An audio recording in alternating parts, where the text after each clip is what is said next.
compass slash scratch stop.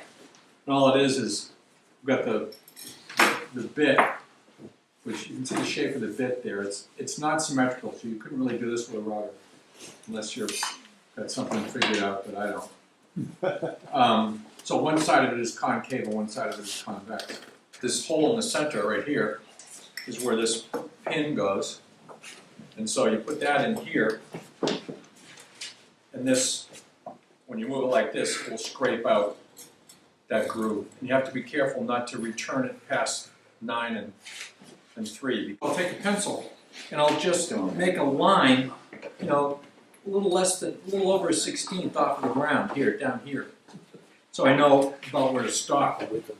And so I'm taking a big flat gouge and cutting these, chopping this in.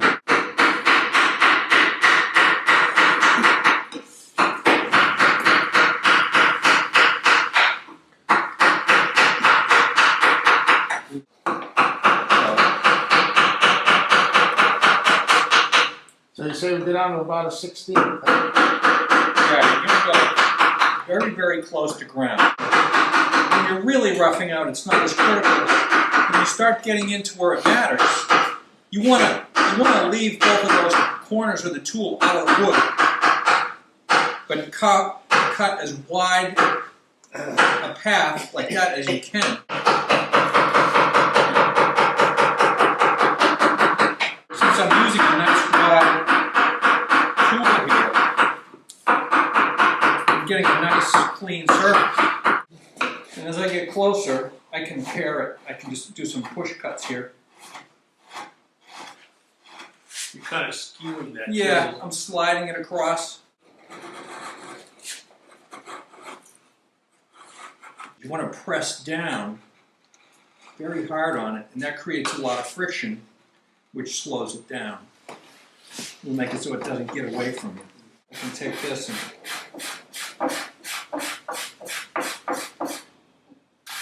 clean this area here in the field up. You just want to be really careful that your corner doesn't dig in. So I'm scraping at a couple different angles here in order to make sure I get any bumps down. Agree with it. Kind of hard. 22.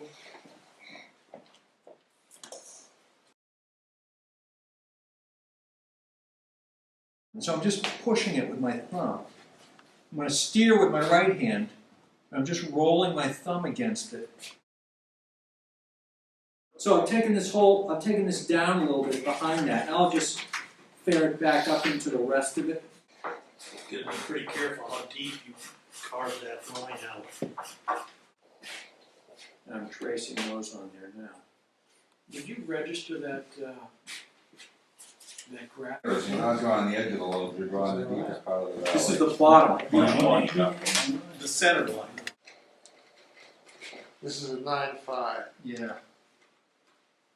It's a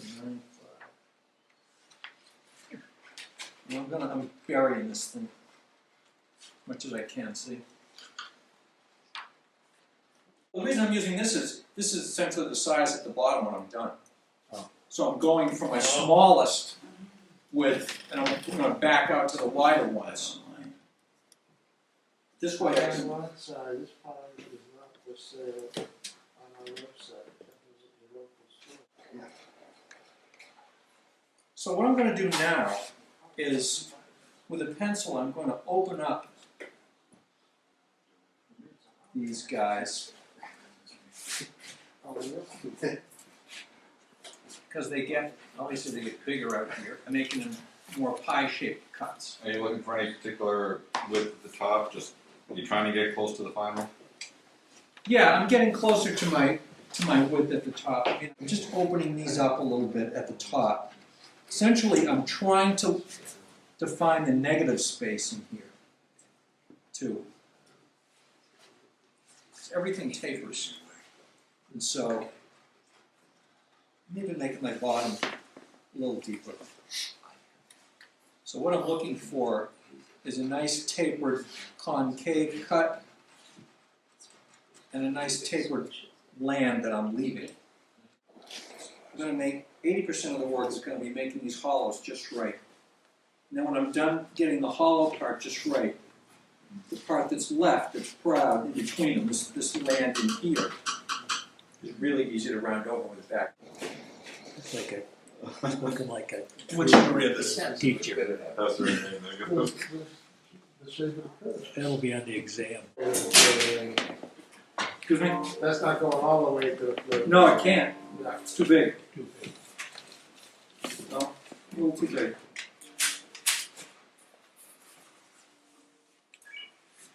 But if I come down either side, like I'll make one cut down this side, and I'll make another cut down this side, and I'll have a little ridge in the middle. The original cut was a guide, really, as to where I was headed.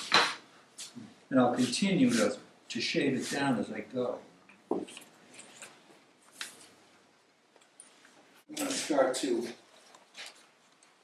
get a nice clean run on the top third of these hollows. Just taking a little bit off. And trying to round this off. And fear that into my 9/6 or 7, whatever it was I just used.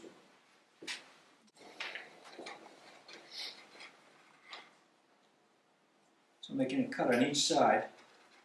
So I'm taking up, and I'm actually cutting it into my scratched molding now.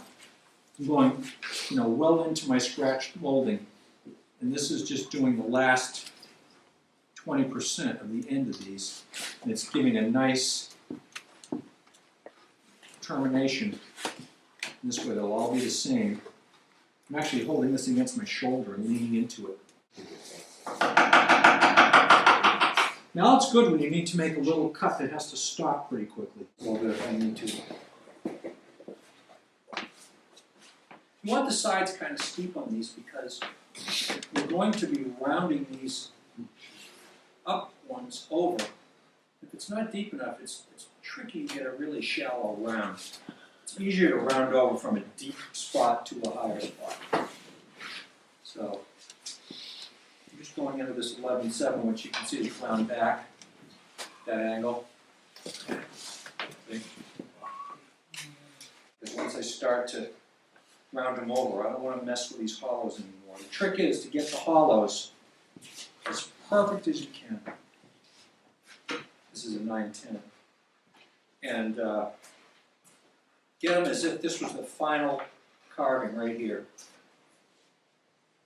I'm going to take some off here. Make sure that's nice and deep.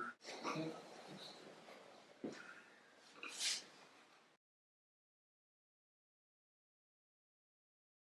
of those cameras like they have in the football game, it hangs up here.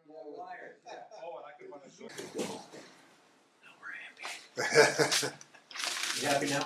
Using that center line, I'm going to round over into my hollow section that I spent so much time on. Just carefully round down into my hollow.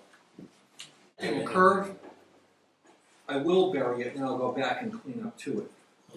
If I find that my hollow section isn't where it should be, I'll round over the top and I'll dig into it and I'll go back and do this back bend. And I'm rounding from my hollow to my center line. And you're leaving the center line. Yeah, I'm leaving the center line. Yeah. And so if you've done a good job on your hollow, if you're using a tool that's too small, you have to make multiple passes. Whenever you do that, it leaves a track. So you really want to use essentially the biggest tool.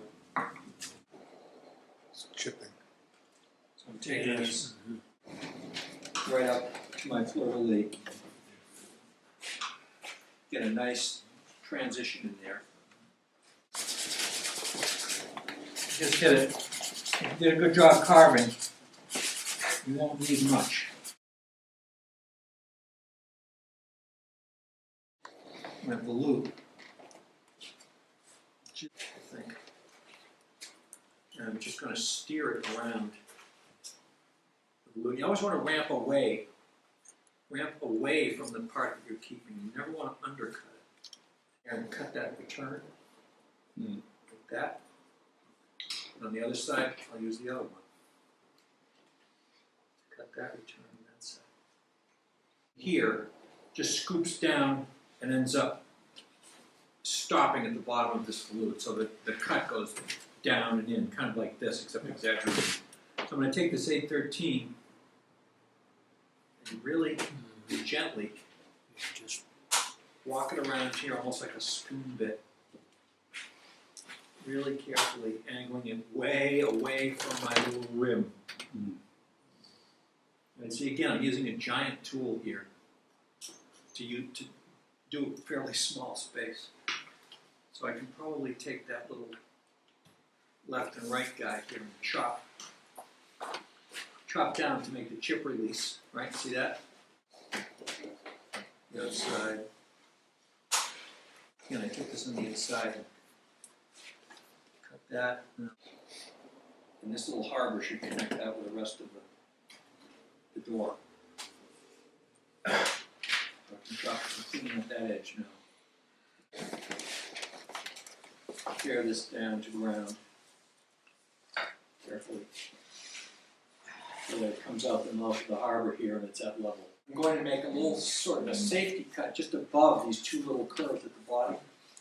One there and one there. And that's really critical to preserving your little rim. Because now when I go in and cut the rim, the waste will pop out and the rim won't break. So I'm going to take this guy at an angle and just chop in deeply in the center here on both sides, like that. I'm going to roll it over on the corner and go back with my 5-5, make sure that's nice and deep so I don't destroy my rim. I'm going to roll it over and use the edge to get in there. See that chip popped out. Is that a backbend? Nope. it's on that new part. It's almost flat. So when you run it over the top of this volute, it makes the volute look pretty round. On the other shells in my practice, that's where I took the big chip out of it. It was just right there. Yep. Yeah, it's not hard to do. I lost the top of it. Yeah, I might do that right now too. So I use this to round this volute over. And I use this V tool almost as a rabbit cutter. Stop at the top, back, because the grain goes this way.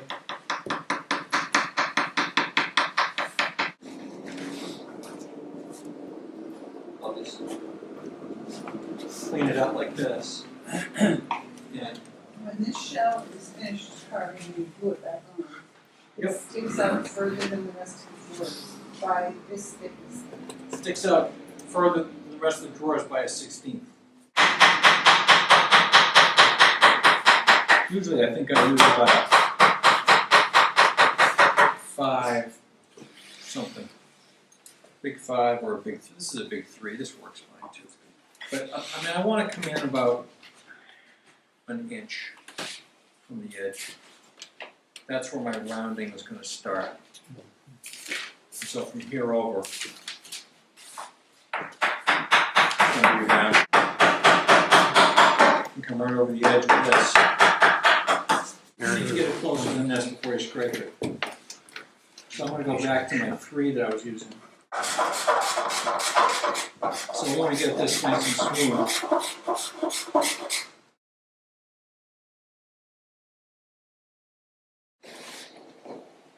As it goes out, it gets deeper.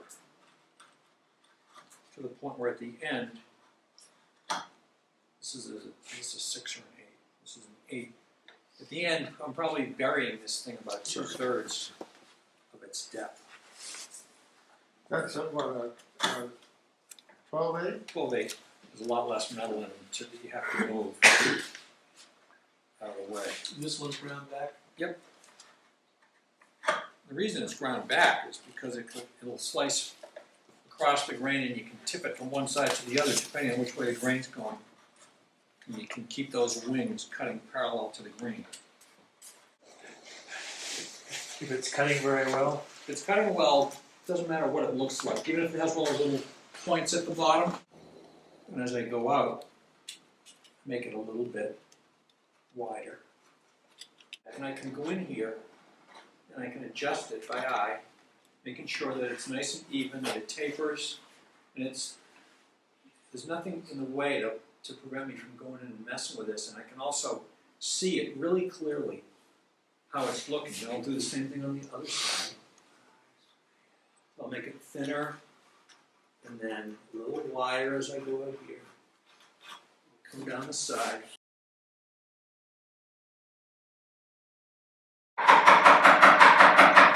And I work from my wide end back to my narrow end. Oh, wow. So much easier. Oh, that looks much better. The side wall of that first cut, Using the other wall as a guide. like so, Right. and get work. I'm going against the grain here. Here it snap. But the way this tool is ground, doesn't care.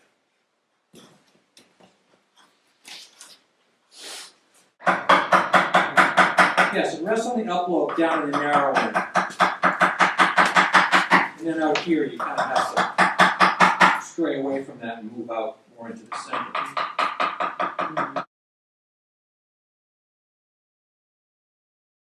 What we did was we folded that V tool cut over deeper and flatter, Yeah. and then marked it and cut it.